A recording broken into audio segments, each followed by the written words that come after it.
All right, the March 18th Middleton Tourism Commission meeting is called to order with the first item on the agenda being the approval of the February 18th meeting minutes. Time for discussion or a motion to approve. Motion to approve. A second? Second. All those in favor? Aye. All right, Aye. minutes are approved. We've got a special guest here, Mr. Yuri Gusev with CXC. And he has a presentation to share with the commission here. So with that, take it away, Yuri. Okay, thank you. We rehearse this. Okay, so I just pressed the, Or you can use the mouse. oh, I can use, just a scroll. Can everyone see that okay? It's remote? Yeah? Okay, great. Okay, so that's our 2024-25 report. I mean, the winter was rough just with natural snow. Yeah. I think we had maybe 5 days of natural snow skiing on the golf course. So having man-made snow was a huge benefit, not just the local residents, but southern Wisconsin in general. And you will see numbers from out-state visitors as well, which could be helpful for the future. Yep. Just who would be a target audience from out of state to come in the area. Oh gosh, it's okay. We're good. Okay, yeah, we're good. So, for some reason it doesn't have the file. Anyway, so this is November. So we were able to start on November 30th. So that's the picture from November 30th. So it's kind of like actually a late start for us. We had some issues with high capacity well. So the motor that was way down below for some reason failed. So they had to pull it all out, put the new motor back in. And so it probably, so we were planning to start right before Thanksgiving and the motor failed. And obviously there's no one available to work on Thanksgiving. But we had a chance to have an actual technician to drive from Minneapolis, taking a look, making kind of assessment what happened. And then the contractor came right after Thanksgiving, I think on Monday, Tuesday, pulled the pump out, build new pump and put it back in. But again, we started on the 30th, and I'll show the slide what it looked like on December 1st. So these are visits from our counter that we have one on access drive and one at the gate, entrance gate. We have pretty much the parking lot has fenced off with the crowd control barricades, and there's one entrance point. So that's what we have, the counter.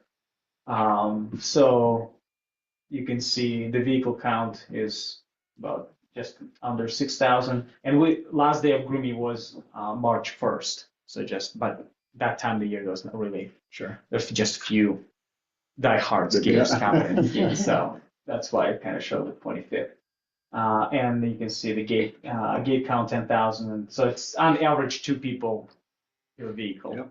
That's what we've seen. Another interesting, just pulling all the raw data, on average day per week day is 81, and average day per weekend is 247. And I spoke with the Cross Country Ski Area Association of America.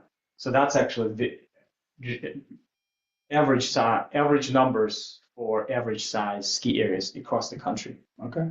And another interesting data point, I was looking just on the Google, it is very similar data on the visitors per weekday and the weekend for mid-size indoor tennis venues, ice arenas, and for so tennis, ice arena, and what else I looked at? Some other facility, indoor, swimming pools, indoor swimming pools, for average size facilities. So it's actually very in that range of per day and per weekend, per day and a weekend capacity. And this was also probably the highest, I'm pretty sure it was the highest number of visitors. And I think because people now know it's there and they can count on snow. So this was 1.8 times higher number compared to last winter. And last winter wasn't the greatest either. So it's actually a good comparison, last winter versus this winter in terms of pretty much having man-made snow only available for cross-country skiing. So this is what it looked like on December 1st. So 2 days after, and we pretty much opened on the following day. This was actually, I'm not sure if it was evening or morning, but it was groomed. So this is trail passes, and I have some historical data from last 2 years as well. So all access pass, that means when people buy pass for snowmaking and a golf course. So it combines both of those trail passes. So 670, and you can see 475. So you kind of see all the different type of passes we had in the past. So, and interesting also, you can see on the regular pass, so that's only for golf course, pretty much for natural snow trails. And in 2023, we had great winters, so you can see pretty much double the number. So, and that's really what we see we're missing. If there is no natural snow, especially is pretty much December 20th to January 5th, 10th, that winter break. That's where the most of the impact we have on the regular trail passes. Okay. On the nature, that's where natural snow becomes a huge factor for us. So this is the trail, pretty much goes parallel to the access drive and around that big upper field. So that's what it kind of looked like for the rest of the winter. So you can see everything is brown. But it's interestingly, when people come to ski in the evening with a headlamp, you really don't, you only can see because the snow reflects the light. Yeah. You don't see what's around. It's actually the best time is to ski in the evening. I bet. You wouldn't know if it's actual winter or there's snow around or not Yeah. from that perspective. So these are trail passes that just the numbers from out of state. I don't know, I don't have any data if people stayed overnight or not, but these are just different type of trail passes. So Illinois is definitely, and we've had a lot of phone calls, people calling, even if they check the trail conditions, they'll still call before they drive, Sure. just to make sure if it's actually correct, double check. Mhm. And the same, we've had several phone calls from Iowa as well. But I think Illinois is definitely the biggest, probably in the future, the biggest market, especially in northern Illinois. Yeah. Do you have this data broken out by zip code at all? Probably, Cool to yeah, see. probably. Well, yeah, because when they buy, they have to enter the mailing address. Yeah. Because Yeah. they're mailing them a pass. Yeah, that'd be good. See where data. the clusters are. Yeah.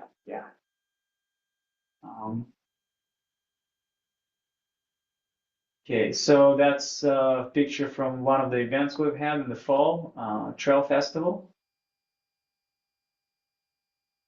So there are two events we had last year, Driftless Gateway Trails, 102 participants.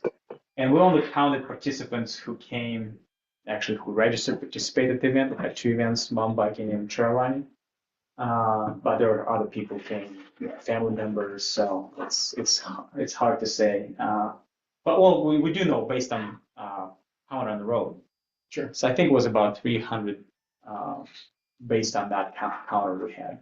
So which is kind of makes sense because people came and we had food and we had beer, so it was some people hang out for the whole day there as well. So we are thinking to move that event in the spring, just based on just feedback we've got from participants because there's so many events in the fall, trail running events.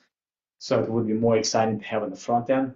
And some people suggest we should have both in the spring and late in the fall, like in November, because that's where there's actually nothing's happening. And apparently trail runners could run in any weather, apparently. Right.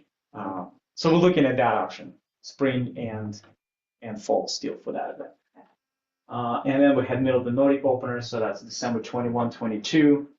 About 210, again, registered participants, and those are individuals who sign up for clinics or to do the race. So again, there was definitely more people, just based on counter. It actually was one of the highest weekend on the traffic that day. So that's the lessons from that event. And actually, on that weekend, we did get a little bit of natural snow.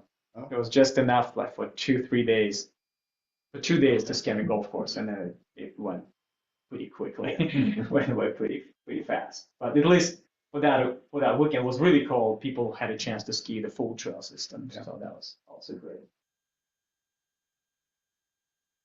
So the potential events, so I just got off the phone again today with Madison Area Sports Commission. Yeah. So they've been talking about with the snowshoe national championships for about a year. So they're just waiting to confirm if that's still the go. And then U.S. Trail Running Conference. So that would be about 200 to 300 participants in that conference. And talking with the Madison Sports Commission today, they were thinking to use one of the hotels as because they need an indoor space for the conference, and they want to do the event as a part of it as well. So is it what's the big hotel with a big conference center? The Marriott. Yeah, Marriott. So that's what they ideally want to have indoor space on right at the venue, but looks like we don't have building yet, so I'll give an update on that. And the tent is not adequate, so we thought the best option would be to be at the hotel where everybody can stay. So I believe Brandon is, well, I know Brandon is in contact with him, but that's a good possibility. Awesome. Based on his.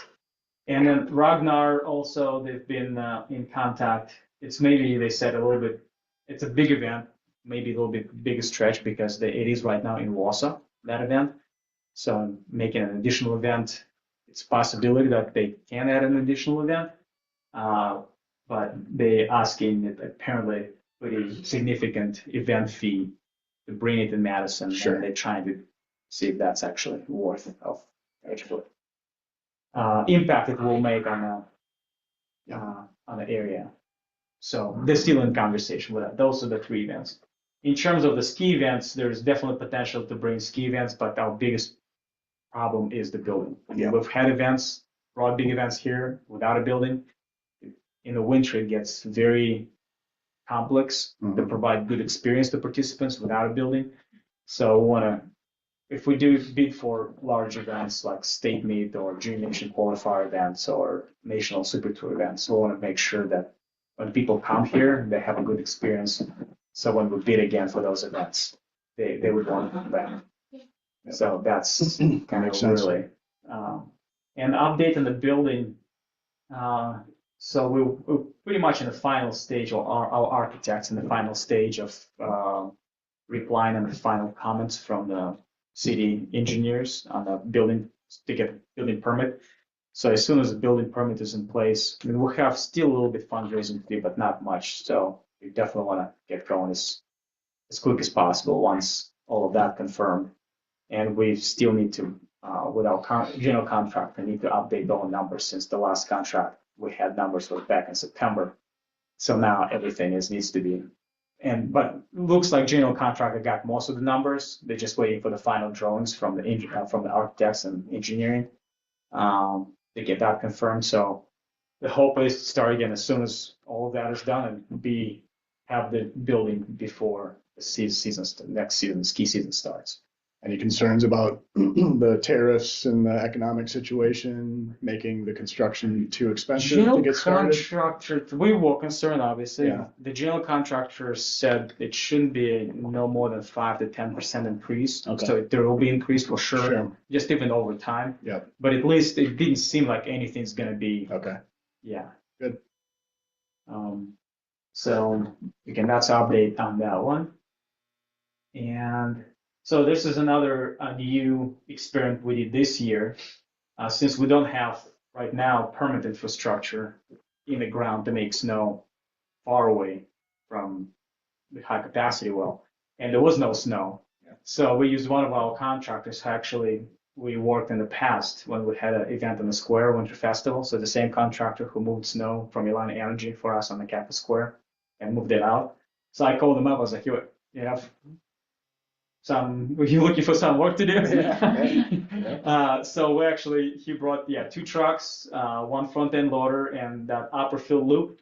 So he built, like in one day they built a trail in about, pretty much in about 8 hours. So we made a big pile. You can see the picture. So a snowcat, that's pretty much the size of like a semi truck. So that's the size of the pile we made in about 2 days, 48 hours. It was really cold. And then they used 2 dump trucks, 1 front end loader. And it took them 8 days. So we spread it out. And that last picture, you can see how it looked at the end of the day.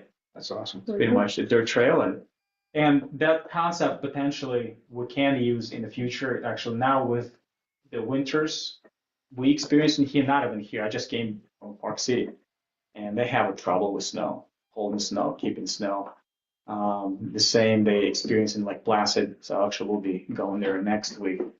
So the latest pretty much movement in snow prevention is that even preserving kind of like covering snow and make snow when it's the most efficient in the winter time. So where you make the most amount of snow like in the cold temperatures with no wind, and then you cover it. Yeah. Then you uncover it in the fall and spread it, just like we're doing right now.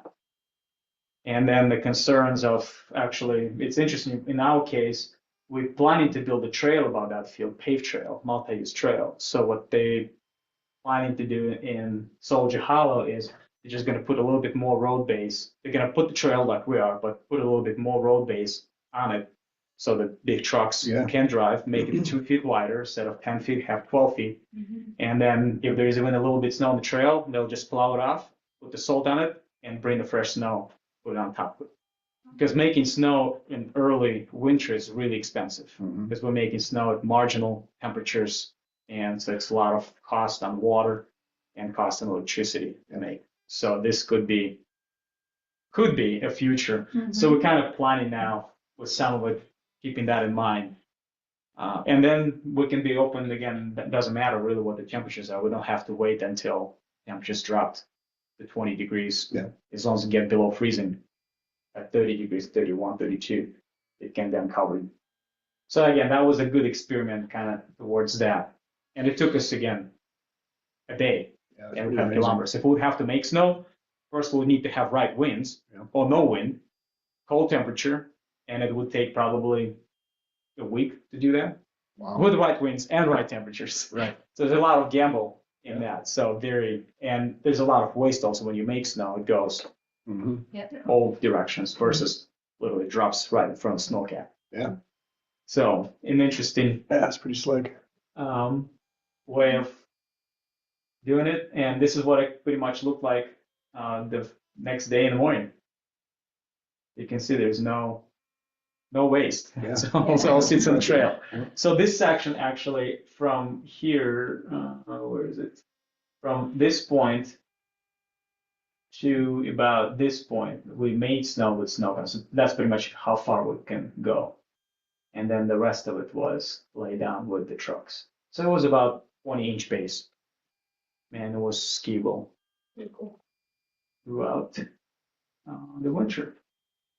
Yeah, so that was I think that was my last. I think that was the last slide. That was my last slide. Mhm. Yeah. That's awesome. So if you have any questions or It's great progress up there. I think that that method for moving snow and storing it is genius. You know, I think that's it's really great.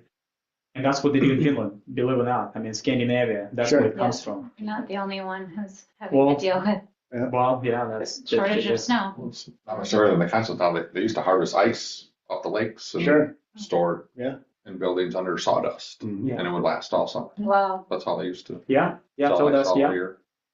And I think in cross-country skiing sport kind of move in that direction where, when you think about swimming, you don't think about swimming programs and classes in a lake.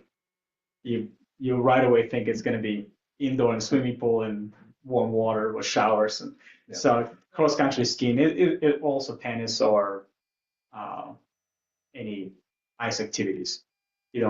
Most of it, they have facilities specifically built for it. Yeah. So that's the really direction as cross-country skiing going with. Now snowmaking, almost like every ski area, average size ski area now have snowmaking capacity. And the thought is still that building will be ready for this next season? That's our goal, yes. I'm tired without a building. It's challenging, even making snow. I mean, our volunteers have to be sitting in the car. There's no place to go inside to warm up. I mean, it's challenging. Yeah. And not having infrastructure really with the capacity to make snow far away. I mean, it's easy to make it once everything is right there, but once you start going further out, it gets very challenging. Makes sense. Yeah, water, electricity, not a good friend, combined together, and the cold, not the best combination. Todd, Jose, any questions for Yuri? Look like it. I don't think so. Now, if you could give us more information about the building, like, what exactly is the date that you guys have as a goal? Well, to be open by, usually we start making snow by Thanksgiving. So they say it's 4 to 6 months construction. Yeah.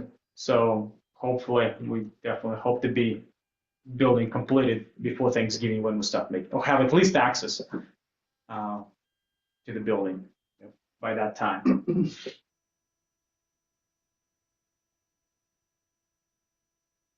Yeah, this all looks great. I don't have any other questions for you. Thank you for the presentation. Yeah, thank you very much, Yuri. Appreciate it. Okay, well, thank you. Yeah, if you have any questions, just send me, and if you need zip codes, I can. I would love to. Yeah, that'd be Yeah, awesome. send that to you. That'd be Yeah. fantastic. Do you need zip codes just from out of state? Yeah. Okay. Well, no, in state too, actually. In state as well, okay, Yeah, yeah. that might be interesting to see. Yeah, because we want to know like if Milwaukee's coming and stuff like that. Anybody out of, our drive market. Yeah, no, I can send them. Thank Okay. you. No All right, rush on it. okay, thank you. Thanks, Yuri. one more. Take care. Yeah. All right, the only other item on the agenda is hotel updates. I really don't have much to report. It's a lot of the same since last month. Nothing's really shaken out. Nothing's really, improved or gotten worse. It's just a lot more of the same. Yeah, that's really all that I have for an update. Yeah, I mean, I think first quarter basically is gonna pan out to be pretty close to last year, a little bit better. Yep. My only exception is the Residence Inn, but that's because I had the Cooper's Hawk opening team Yeah. last year. Big and hole to Right. fill. Yeah. Without them, this was not as good of a first quarter. April looks iffy in one of my hotels, looks good in the others. So I think, generally speaking right now, though, I think we're a little bit ahead of last year. Yeah, I would agree with that. We're probably going to finish first quarter kind of dead on the revenue budgets. Slightly improve over last year, but nothing to write home about. I think the big concern we have right now, I mean, our transient on the books definitely looks better than the same time last year. Group is a little bit of a mix depending on the month, but we still don't have a real good feel of what April's going to look like with Easter hitting right in the middle. Right. It just, the on the books looks pretty decent, but that typically wouldn't bode well. I mean, it's going to be a 2-week hit, Yeah. a different type of travel. So April's a little bit iffy. We're still cautiously optimistic. That's it. Next meeting, we'll be discussing Destination Wisconsin Code of Standards, and then talking about a Visit Middleton mission statement. So with that, would anybody like to make a motion to adjourn? Motion to adjourn. A second? I'll second. Okay. All right, Jose got That's it. it. All those in favor? Aye. Have a great night, everybody. Thank you. Thank you. Thank you. Right after that, I'll stop recording. Yeah, quick and easy. Over to Chris.